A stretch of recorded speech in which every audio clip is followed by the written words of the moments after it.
Genesis. Genesis chapter 1. In the beginning God created the heaven and the earth. And the earth was without form and void, and darkness was upon the face of the deep. And the Spirit of God moved upon the face of the waters. And God said, "Let there be light."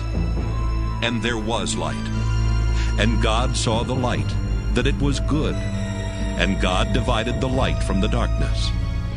And God called the light day, and the darkness he called night.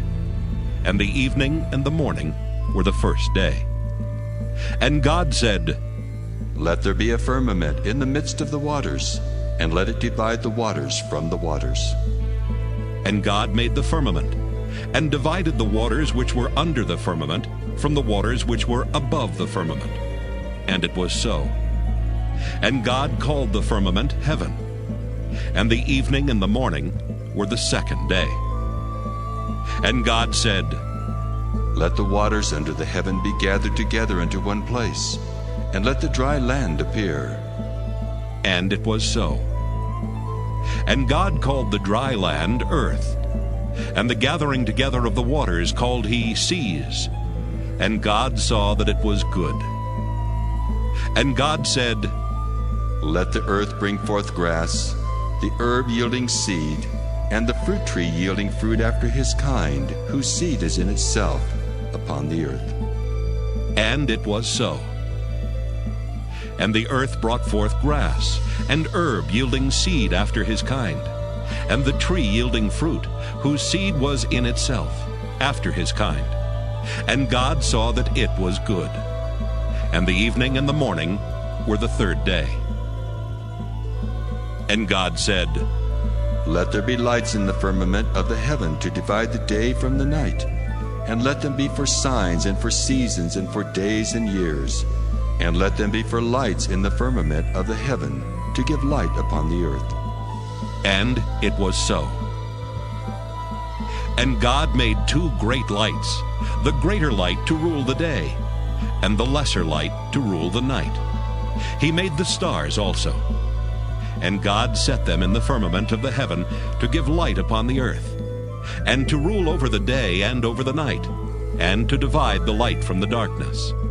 And God saw that it was good. And the evening and the morning were the fourth day.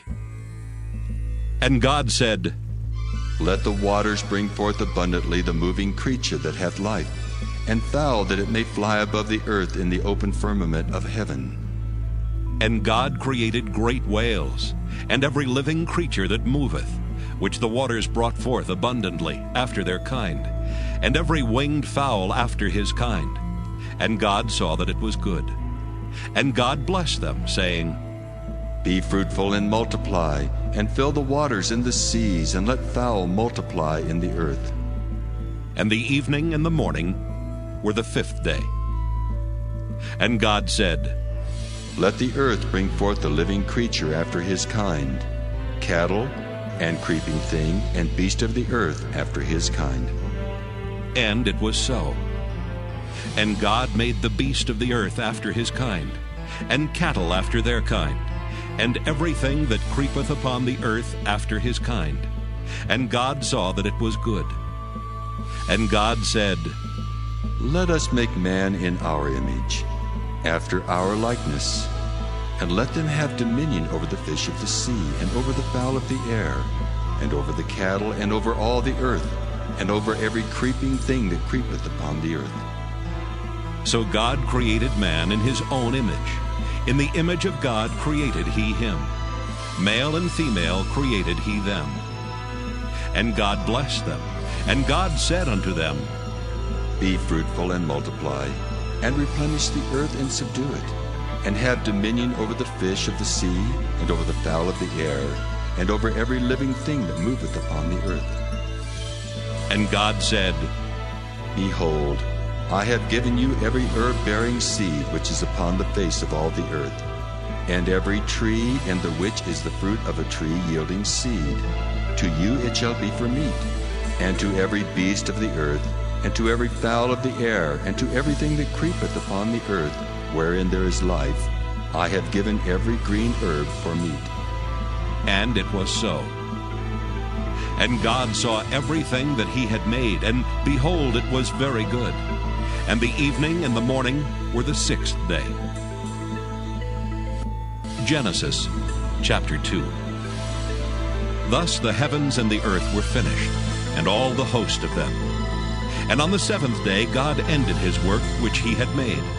And he rested on the seventh day from all his work which he had made. And God blessed the seventh day and sanctified it, because that in it he had rested from all his work which God created and made. These are the generations of the heavens and of the earth when they were created, in the day that the Lord God made the earth and the heavens. And every plant of the field before it was in the earth, and every herb of the field before it grew. For the Lord God had not caused it to rain upon the earth, and there was not a man to till the ground. But there went up a mist from the earth, and watered the whole face of the ground. And the Lord God formed man of the dust of the ground, and breathed into his nostrils the breath of life, and man became a living soul. And the Lord God planted a garden eastward in Eden, and there he put the man whom he had formed.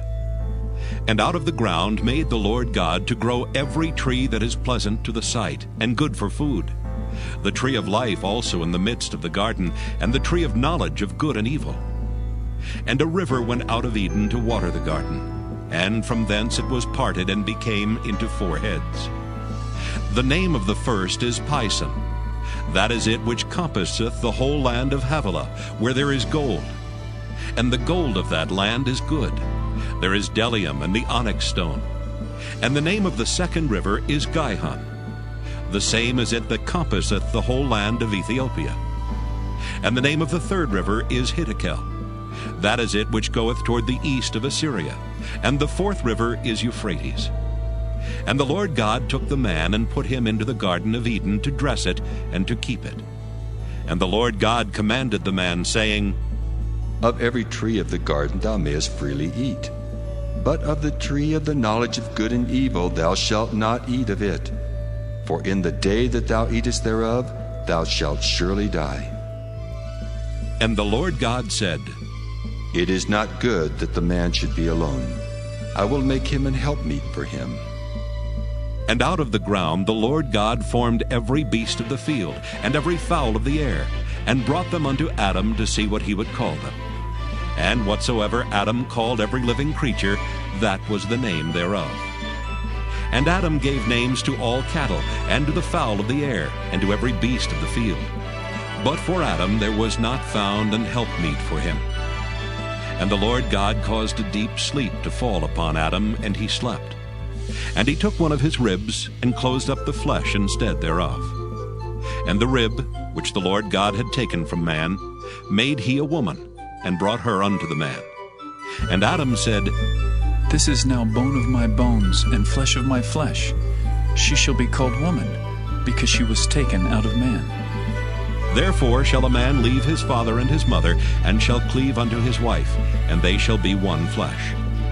And they were both naked, the man and his wife, and were not ashamed. Genesis chapter 3. Now the serpent was more subtle than any beast of the field which the Lord God had made. And he said unto the woman, Yea, hath God said, Ye shall not eat of every tree of the garden?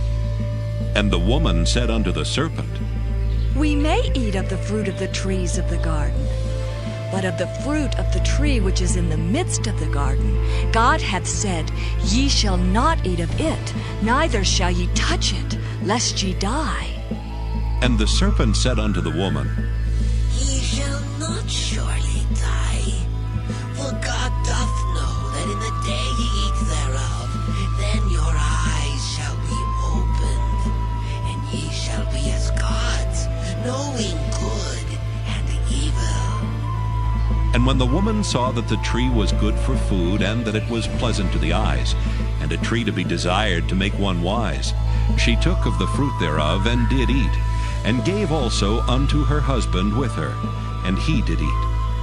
And the eyes of them both were opened, and they knew that they were naked. And they sewed fig leaves together, and made themselves aprons. And they heard the voice of the Lord God walking in the garden in the cool of the day. And Adam and his wife hid themselves from the presence of the Lord God amongst the trees of the garden. And the Lord God called unto Adam, and said unto him, Where art thou? And he said, I heard thy voice in the garden, and I was afraid because I was naked, and I hid myself. And he said, Who told thee that thou wast naked? Hast thou eaten of the tree whereof I commanded thee that thou shouldest not eat? And the man said, The woman whom thou gavest to be with me, she gave me of the tree, and I did eat. And the Lord God said unto the woman, What is this that thou hast done? And the woman said, The serpent beguiled me, and I did eat. And the Lord God said unto the serpent, Because thou hast done this, thou art cursed above all cattle, and above every beast of the field. Upon thy belly shalt thou go, and dust shalt thou eat all the days of thy life. And I will put enmity between thee and the woman, and between thy seed and her seed. It shall bruise thy head, and thou shalt bruise his heel. Unto the woman he said, I will greatly multiply thy sorrow and thy conception. In sorrow thou shalt bring forth children, and thy desire shall be to thy husband, and he shall rule over thee. And unto Adam he said, Because thou hast hearkened unto the voice of thy wife, and hast eaten of the tree of which I commanded thee, saying, Thou shalt not eat of it. Cursed is the ground for thy sake. In sorrow shalt thou eat of it all the days of thy life. Thorns also and thistles shall it bring forth to thee, and thou shalt eat the herb of the field. In the sweat of thy face shalt thou eat bread till thou return unto the ground. For out of it wast thou taken. For dust thou art, and unto dust shalt thou return. And Adam called his wife's name Eve, because she was the mother of all living. Unto Adam also and to his wife did the Lord God make coats of skins, and clothed them. And the Lord God said, Behold, the man is become as one of us, to know good and evil. And now, lest he put forth his hand, and take also of the tree of life, and eat, and live forever. Therefore the Lord God sent him forth from the Garden of Eden to till the ground from whence he was taken. So he drove out the man, and he placed at the east of the Garden of Eden cherubims, and a flaming sword which turned every way to keep the way of the tree of life.